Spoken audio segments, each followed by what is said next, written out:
Olá, como vai? Seja bem-vindo a mais um dia do nosso plano de leitura da Bíblia. Hoje nós estamos no dia 82 e faremos a leitura dos capítulos 7, 8 e 9 do livro de 1 Samuel. Então vamos lá, começar a nossa leitura. Capítulo 7. Os homens de Kiriat Jearim vieram para levar a arca do Senhor. Eles a levaram para a casa de Aminadab, na colina, e consagraram seu filho Eleazar para guardar a arca do Senhor. Samuel subjuga os filisteus em Mispa. A arca permaneceu em Kiriat Jearim muito tempo. Foram 20 anos, e todo o povo de Israel buscava o Senhor com súplicas. E Samuel disse a toda a nação de Israel: Se vocês querem voltar-se para o Senhor de todo o coração, livrem-se então dos deuses estrangeiros e das imagens de Astarote, consagrem-se ao Senhor e prestem culto somente a Ele, e Ele os libertará das mãos dos filisteus. Assim os israelitas se livraram dos Baalins e dos postes sagrados e começaram a prestar culto somente ao Senhor. E Samuel prosseguiu: Reúnam todo o Israel em Mispa, e eu intercederei ao Senhor a favor de vocês.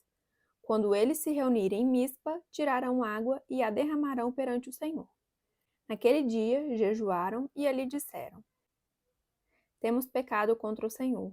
E foi em Mispa que Samuel liderou os israelitas como juiz. Quando os filisteus souberam que os israelitas estavam reunidos em Mispa, os governantes dos filisteus saíram para atacá-los. Quando os israelitas souberam disso, ficaram com medo e disseram a Samuel: Não pares de clamar por nós ao Senhor, o nosso Deus, para que nos salve das mãos dos filisteus. Então Samuel pegou um cordeiro, ainda não desmamado, e o ofereceu inteiro como holocausto ao Senhor. Ele clamou ao Senhor em favor de Israel, e o Senhor lhe respondeu. Enquanto Samuel oferecia o holocausto, os filisteus se aproximaram para combater Israel. Naquele dia, porém, o Senhor trovejou com fortíssimo estrondo contra os filisteus e os colocou em pânico, e foram derrotados por Israel. Os soldados de Israel saíram de Mispa e perseguiram os filisteus até um lugar abaixo de Bet-car, matando-os pelo caminho.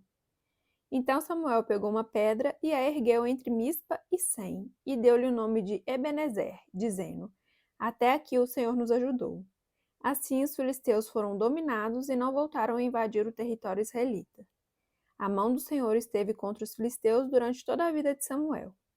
As cidades que os filisteus haviam conquistado foram devolvidas a Israel desde Ecrom até Gate. Israel libertou os territórios ao redor delas do poder dos filisteus, e houve também paz entre Israel e os amorreus. Samuel continuou como juiz de Israel durante todos os dias de sua vida. A cada ano percorria Betel, Gigal e Mispa, decidindo as questões de Israel em todos esses lugares. Mas sempre retornava a Ramá, onde ficava sua casa. Ali ele liderava Israel como juiz e naquele lugar construiu um altar em honra ao Senhor. Capítulo 8. Israel pede um rei.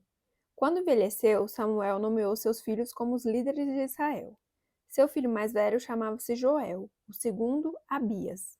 Eles eram líderes em Berseba, mas os filhos dele não andaram em seus caminhos. Eles se tornaram gananciosos, aceitavam suborno e pervertiam a justiça. Por isso, todas as autoridades de Israel reuniram-se e foram falar com Samuel em Ramá. E disseram-lhe: Tu já estás idoso, e teus filhos não andam em teus caminhos. Escolhe agora um rei para que nos lidere, à semelhança das outras nações. Quando, porém, disseram: Dá-nos um rei para que nos lidere, isso desagradou a Samuel. Então ele orou ao Senhor, e o Senhor lhe respondeu: Atenda a tudo o que o povo está pedindo. Não foi a você que rejeitaram, foi a mim que rejeitaram como rei.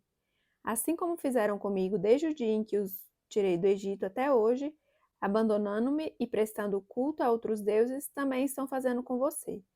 Agora atenda-os, mas advirta-os solenemente e diga-lhes quais direitos reivindicará o rei que os governará. Samuel transmitiu todas as palavras do Senhor ao povo que estava lhe pedindo um rei, dizendo: O rei que reinará sobre vocês reivindicará como seu direito o seguinte: ele tomará os filhos de vocês para servi-lo em seus carros de guerra e em sua cavalaria e para correr à frente dos seus carros de guerra. Colocará alguns como comandantes de 1000 e outros comandantes de 50. Ele os fará arar as terras dele, fazer a colheita e fabricar armas de guerra e equipamentos para os seus carros de guerra. Tomará as filhas de vocês para serem perfumistas, cozinheiras e padeiras. Tomará de vocês o melhor das plantações, das vinhas e dos olivais, e o dará aos criados dele. Tomará 1/10 dos cereais e da colheita das uvas, e o dará aos seus oficiais e a seus criados. Também tomará de vocês, para o seu uso particular, os servos e as servas, e o melhor do gado e dos jumentos. E tomará de vocês 1/10 dos rebanhos, e vocês mesmos se tornarão escravos dele. Naquele dia vocês clamarão por causa do rei que vocês mesmos escolheram, e o Senhor não os ouvirá. Todavia o povo recusou-se a ouvir Samuel e disse: Não, queremos ter um rei. Seremos como todas as outras nações. Um rei nos governará e sairá à nossa frente para combater em nossas batalhas. Depois de ter ouvido tudo que o povo disse, Samuel o repetiu perante o Senhor. E o Senhor respondeu: Atenda-os, e deles um rei. Então Samuel disse aos homens de Israel: Volte cada um para sua cidade. Capítulo 9. O encontro entre Saul e Samuel. Havia um homem de Benjamim, rico e influente, chamado Quis, filho de Abiel, neto de Zeror, bisneto de Becorate e trineto de Afiá. Ele tinha um filho chamado Saul, jovem de boa aparência, sem igual entre os israelitas. Os mais altos batiam nos seus ombros. E aconteceu que as jumentas de Quis, pai de Saul, extraviaram-se, e ele disse a Saul: Chame um dos servos e vá procurar as jumentas. Eles atravessaram os montes de Efraim e a região de Salissá, mas não as encontraram. Perseguindo, entraram no distrito de Saalim, mas as jumentas não estavam lá. Então atravessaram o território de Benjamim e mesmo assim não as encontraram. Chegando ao distrito de Zufi, disse Saul ao seu servo: Vamos voltar, ou meu pai deixará de pensar nas jumentas para começar a preocupar-se conosco. O servo, contudo, respondeu: Nessa cidade mora um homem de Deus que é muito respeitado. Tudo o que ele diz acontece. Vamos falar com ele. Talvez ele nos aponte o caminho a seguir. Saul disse ao seu servo: Se formos, o que lhe poderemos dar? A comida de nossos sacos de viagem acabou. Não temos nenhum presente para levar ao homem de Deus. O que temos para oferecer? O servo lhe respondeu: Tenho 3 gramas de prata. Darei isto ao homem de Deus para que ele nos aponte o caminho a seguir. Abre parênteses. Antigamente em Israel, quando alguém ia consultar a Deus, dizia: Vamos ao vidente, pois o profeta de hoje era chamado vidente. Fecha parênteses. E Saul concordou: Muito bem, vamos. Assim foram em direção à cidade onde estava o homem de Deus. Ao subirem a colina para chegar à cidade, encontraram algumas jovens que estavam saindo para buscar água e perguntaram a elas: O vidente está na cidade? Elas responderam: Sim, ele está ali adiante, apressem-se. Ele chegou hoje à nossa cidade porque o povo vai oferecer um sacrifício no altar que há no monte. Assim que entrarem na cidade, vocês o encontrarão antes que suba ao altar do monte para comer. O povo não começará a comer antes que ele chegue, pois ele deve abençoar o sacrifício. Depois disso, os convidados irão comer. Subam agora e vocês logo o encontrarão. Eles foram à cidade e, ao entrarem, Samuel vinha na direção deles, a caminho do altar do monte. No dia anterior à chegada de Saul, o Senhor havia revelado isso a Samuel. Amanhã, por volta desta hora, enviarei a você um homem da terra de Benjamim. Unja-o como líder sobre Israel, o meu povo. Ele libertará o meu povo das mãos dos filisteus.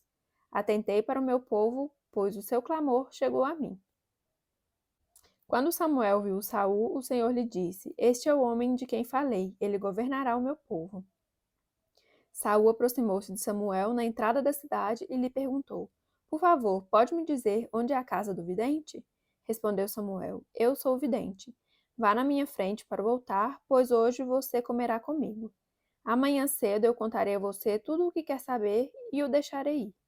Quanto às jumentas que você perdeu há 3 dias, não se preocupe com elas, já foram encontradas. E a quem pertencerá tudo o que é precioso em Israel, senão a você e a toda a família de seu pai? Saul respondeu: Acaso não sou eu um benjamita da menor das tribos de Israel, e não é o meu clã o mais insignificante de todos os clãs da tribo de Benjamim? Por que está me dizendo tudo isso? Então Samuel levou Saul e seu servo para a sala e lhes deu lugar de honra entre os convidados, cerca de 30 pessoas. e disse ao cozinheiro: Traga-me a porção de carne que entreguei a você e mandei reservar. O cozinheiro pegou a coxa do animal com o que estava sobre ela e colocou tudo diante de Saul. E disse Samuel: Aqui está o que foi reservado para você. Coma, pois desde o momento em que eu disse, tenho convidados, essa parte foi separada para você para esta ocasião. E Saul comeu com Samuel naquele dia. Depois que desceu do altar do monte para a cidade, Samuel conversou com Saul no terraço de sua casa. Ao romper do dia, quando se levantaram, Samuel chamou Saul no terraço e disse: Levante-se, e eu o acompanharei, e depois você seguirá a viagem. Saul se levantou e saiu com Samuel. Enquanto desciam para a saída da cidade, Samuel disse a Saul: Diga ao servo que vá na frente. O servo foi e Samuel prosseguiu: Fique você aqui um instante para que eu dê a você uma mensagem da parte de Deus. Finalizamos então mais um dia do nosso plano de leitura da Bíblia. A gente continua amanhã essa história. Fiquem com Deus e até amanhã. Tchau, tchau. Obrigada pela companhia. Tchau, tchau.